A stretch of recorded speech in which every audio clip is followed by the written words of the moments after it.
अस्सलामुअलैकुम प्यारे दोस्तों, अनोखी स्टोरीज़ के नए एपिसोड में मैं आप सब दोस्तों को दिल से खुशामदीद कहता हूँ। आज मैं आपको एक और सिलसिलेवार कहानी सुनाने जा रहा हूँ जिसका नाम है ईमान की कमज़ोरी। गर्मियों की छुट्टियों के दिन चल रहे थे। मेरे सारे कज़न भाई और बहनें हमारे घर छुट्टियाँ मनाने आए हुए थे। छुट्टियों का गुजरा हुआ हर दिन हसीन से हसीन तर था। अम्मी अब्बू चाचा चाची ताया ताई सब बहुत खुश थे। हर दिन अम्मी ताई चाची किचन में नित नए खाने वगैरह पकाया करती थी। ये इतवार का दिन था। मैं मेरे सारे कज़न शाम की चाय लेकर छत पर आए और मज़े मज़े की गुफ्तगू करने में मसरूफ़ हो गए।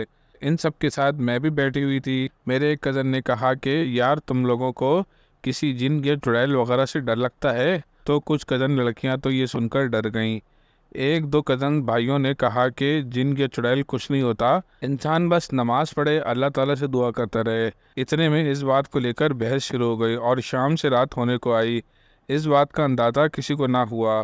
छत पर हम तीन लड़कियां थीं जो हम तैयार होकर आई थी और खुशबू वगैरह लगा कर आई थी। बालों को भी हमने नए स्टाइल से सेट किया हुआ था।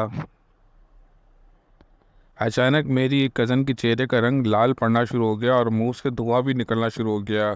तो मैंने शोर मचाना शुरू कर दिया। अम्मी अम्मी की सदाएं लगाना शुरू कर दी। अम्मी किसी बिजली की रफ्तार से छत पर आईं और साथ में इनके अब्बू भी थे।